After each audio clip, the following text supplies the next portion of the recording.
A seleção natural atua somente ao tirar vantagem de variações minúsculas e sucessivas. Ela nunca poderia dar um grande salto, mas avança a passos lentos, seguros e curtos.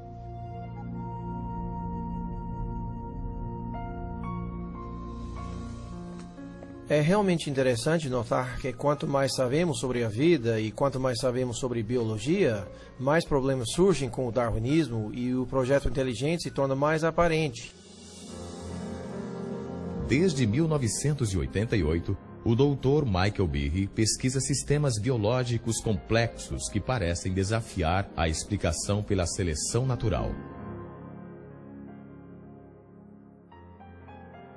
Durante muito tempo, acreditei que a evolução de Darwin explicava o que víamos em biologia. Não porque via como podia realmente explicá-la, mas porque me diziam que o fazia, e nas escolas onde estudei, ensinava-se a biologia de Darwin. Na faculdade e vários cursos de graduação, vivi num ambiente onde apenas se supunha que a evolução de Darwin explicava a biologia. Mais uma vez, não via razão nenhuma para duvidar.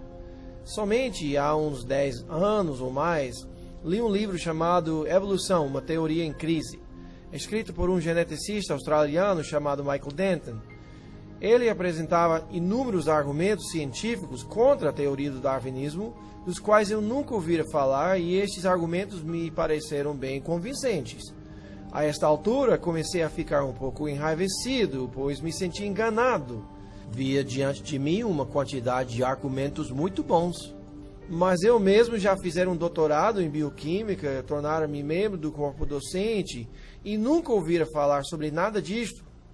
Assim, dali por diante, fiquei muito interessado na questão da evolução e cheguei à conclusão que os processos do darwinismo não são a explicação completa para a vida. O ceticismo de Michael Behe originou-se em grande escala no que a biologia moderna já revelou sobre a unidade mais fundamental da vida, a célula. No século XIX, os cientistas achavam que a parte básica da vida, a célula, era apenas uma simples bolha de protoplasma, como um pedacinho de gelatina, que não era difícil de se explicar. Esta ideia realmente não apresentou mudança nenhuma até o início dos anos 50. Daí para cá, nosso conhecimento sobre a célula sofreu uma explosão.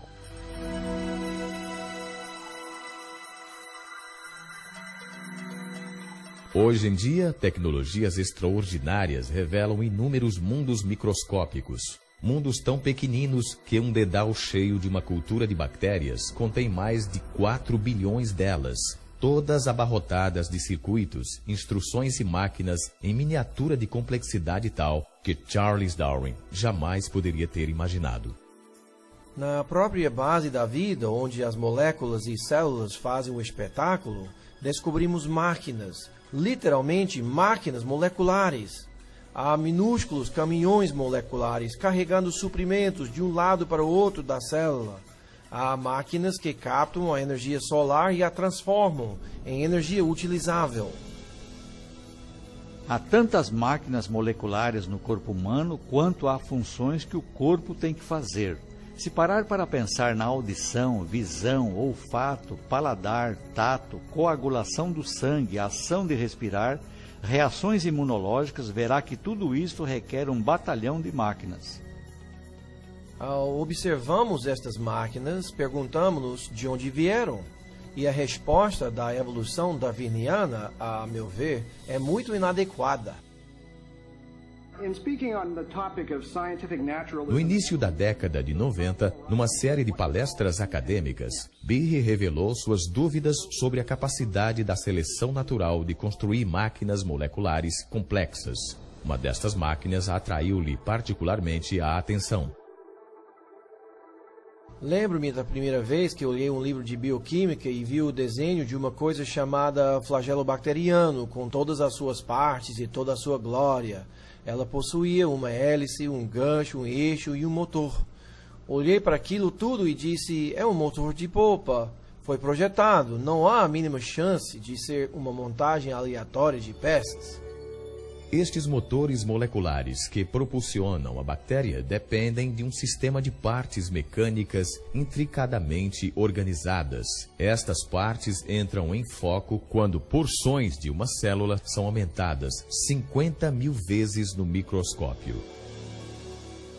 Os bioquímicos usaram micrógrafos de elétrons como este, a fim de identificarem as partes e a estrutura tridimensional do motor flagelar. Neste processo, revelaram uma maravilha da engenharia numa escala minúscula.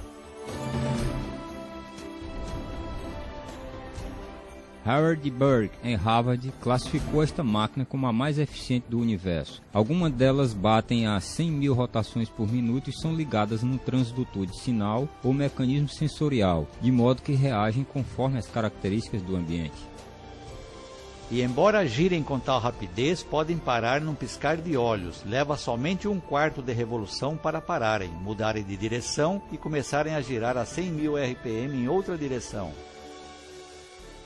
E, igual aos motores de polpa num barco, possuem muitas partes necessárias ao seu funcionamento. O flagelo bacteriano possui duas marchas, a que vai para a frente e a reversa, refrigeração à água e força protônica. Tem um estator, um rotor, uma junta universal, um eixo e uma hélice, os quais funcionam como peças de uma máquina. Não é apenas por conveniência que lhes damos estes nomes, esta é realmente a função deles. Desde a sua descoberta, os cientistas tentaram entender como um motor giratório poderia ter surgido através da seleção natural.